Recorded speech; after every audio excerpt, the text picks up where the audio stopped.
अगर किसी दोस्त ने हमारा ये चैनल अभी तक सब्सक्राइब नहीं किया है तो जल्दी से सब्सक्राइब करें, लाइक और शेयर भी करें। धोनी पापा ने मुझे रूह को सुलाने का अमल सिखाना शुरू किया और मुझे कहा कि तुम्हें एक जिस्म से रूह को सुलाने के लिए कुछ एक बातों का ख्याल रखना होगा कि तुम ये काम जब शुरू कर लोगे तो कभी रोक नहीं सकते हो। अगर रोकना है तो अमल मुकम्मल करने के बाद ही रोक सकते हो। और हाँ, तुमने जिस जिस्म में दाखिल होना है उसकी रूह को सुलाना है और फिर ही उसमें दाखिल होना है।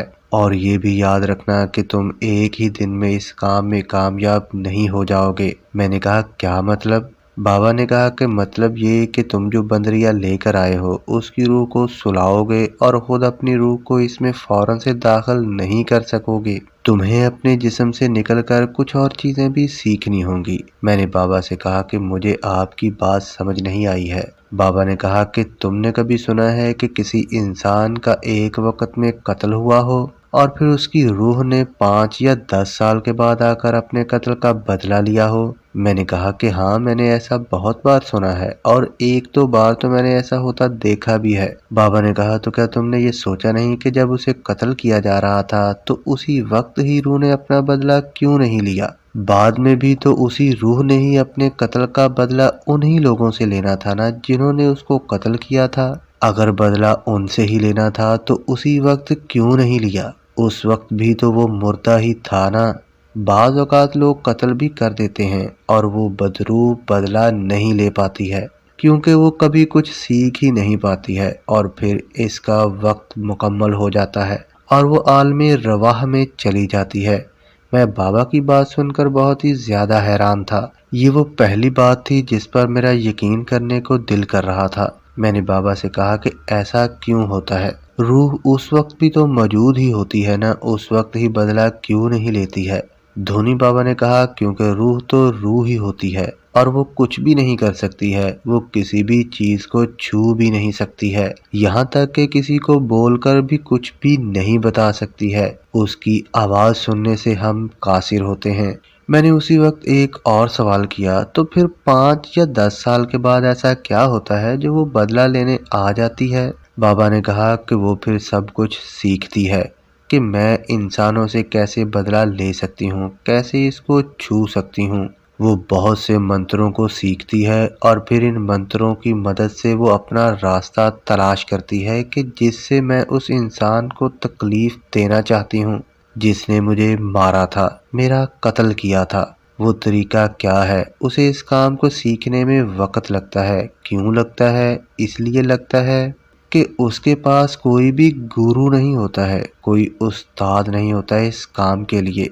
और फिर वो भटकती रहती है, उस वक्त तक भटकती है जब तक उसे कोई ऐसा मिल नहीं जाता। और जब उसे कोई ऐसा मिलता है तो फिर वो उस रूह को अपने बस में कर लेता है और फिर इस रूह से अपने काम लेता है और फिर उसकी मदद भी करता है। मगर ये सिखाने वाले के इल्म पर मुनहसर है कि वो क्या जानता है, कितना जानता है, और सबसे बढ़कर कि वो उस रूह को कुछ सिखाना भी चाहता है कि नहीं, बस उसको अपने कामों के लिए ही इस्तेमाल करना चाहता है। मगर तुम परेशानी ना लो, मैं तुमसे वादा कर चुका हुआ हूँ और शैतान ने भी तुम्हें कबूल कर लिया हुआ है।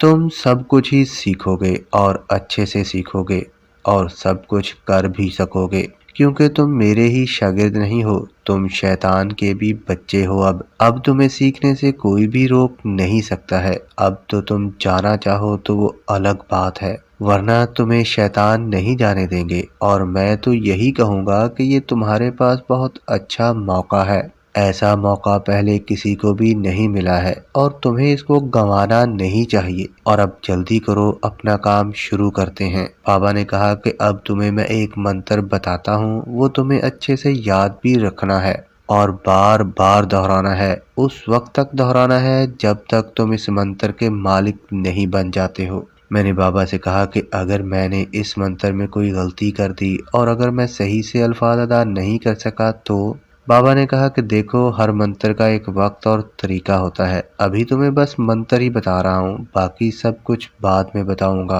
और फिर तुम्हें इसके गलत और सही होने के बारे में सोचने की जरूरत नहीं है। इस सब के लिए मैं हूँ, तुम बस कोशिश करो। बाबा ने मुझे जिस अंदाज में तसल्ली दी थी, मैं सच में मान गया था कि बाबा मुझे ये सब सिखाना ही चाहते हैं और ये मेरे साथ कोई भी धोखा नहीं करेंगे।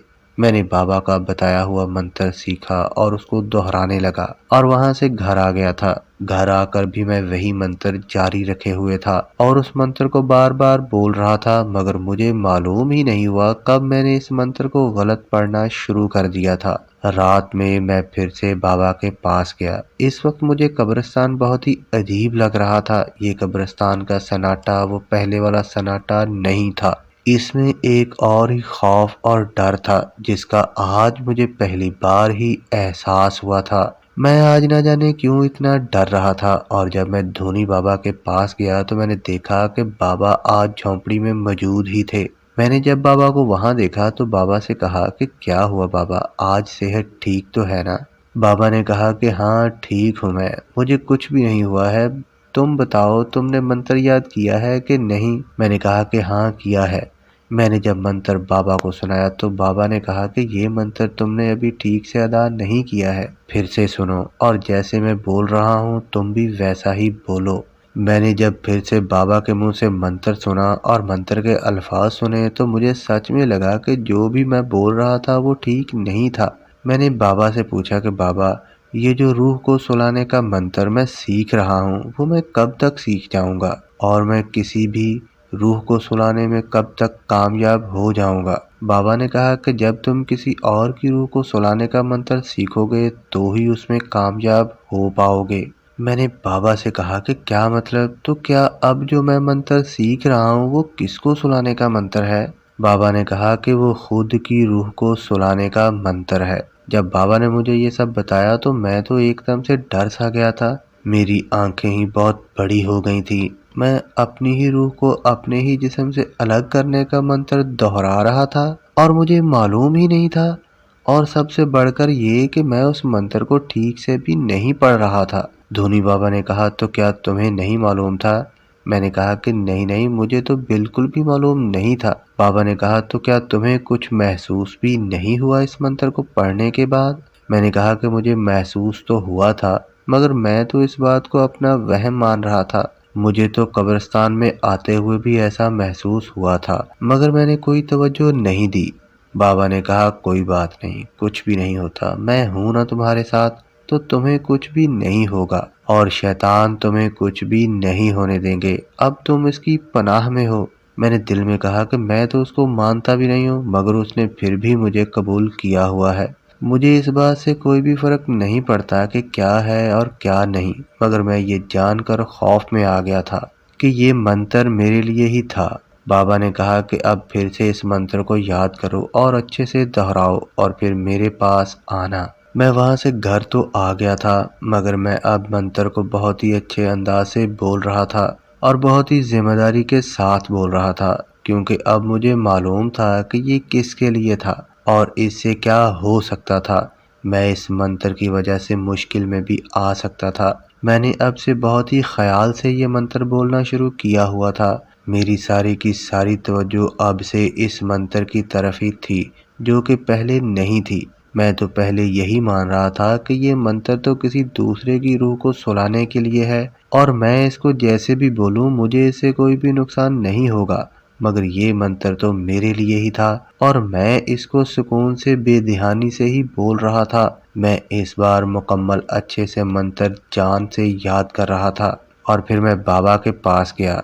जब मैंने बाबा को अपना मंत्र सुनाया तो उसने कहा कि हाँ अब ठीक है। मैंने दिल में कहा कि अगर आप मुझे पहले दिन ही बता देते कि ये मंत्र मेरे लिए है तो हो सकता था कि मैं कल ही ठीक से याद करता और अब तक आपको सुना भी चुका होता। मैंने बाबा से कहा कि बाबा, मैंने मंत्र तो ठीक से याद कर लिया हुआ है, मगर एक बात है जो मुझे अभी तक समझ में नहीं आई है। बाबा ने कहा कि जल्दी से पूछ ले। क्योंकि मुझे मालूम है कि तुम्हें पूछे बिना और सवाल किए बिना चैन नहीं होगा। मैंने कहा कि बाबा, आपने मुझे अपनी रूह को सुलाने का मंत्र सिखाया है, मगर आपको नहीं लगता कि आपको पहले मुझे दूसरे की रूह को सुलाने का मंत्र सिखाना चाहिए था? बाबा मेरी बात सुनकर हंस पड़े।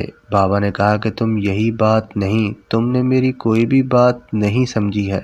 मैंने तुम्हें ये भी कहा था कि तुमको दूसरे के जिस्म में जाने से पहले बहुत कुछ सीखना भी होगा, फिर ही तुम दूसरे के जिस्म में जा सकोगे। अगर तुम्हें रूह की हालत में रहकर बहुत कुछ सीखना है तो फिर तुम दूसरे के जिस्म में जाने का मंत्र सीखकर क्या करोगे? इस मंत्र का अभी वक्त नहीं आया है और मुझ पर भरोसा रखो, मैं तुम्हें सब कुछ ही सिखाऊंगा, क्योंकि अब तो मुझे शैतान की तरफ से भी हुक्म है कि तुम्हें बहुत दूर तक लेकर जाऊं, और अगर मैं तुम्हें सब कुछ नहीं सिखाऊंगा तो फिर तुम आगे तक कैसे जाओगे? मैं बाबा की ये बात सुनकर बहुत ही हैरान था कि बाबा ये क्या बोल रहे हैं। मैंने बाबा से कहा कि बाबा, मुझे आप पर भरोसा है और मुझे ये भी भरोसा है कि आप दूसरों जैसे नहीं हैं। मैं आपके साथ हूँ, जैसा जैसा आप कहेंगे और जो जो आप कहेंगे मैं करूँगा और आपका हर हुक्म बजा लाऊंगा।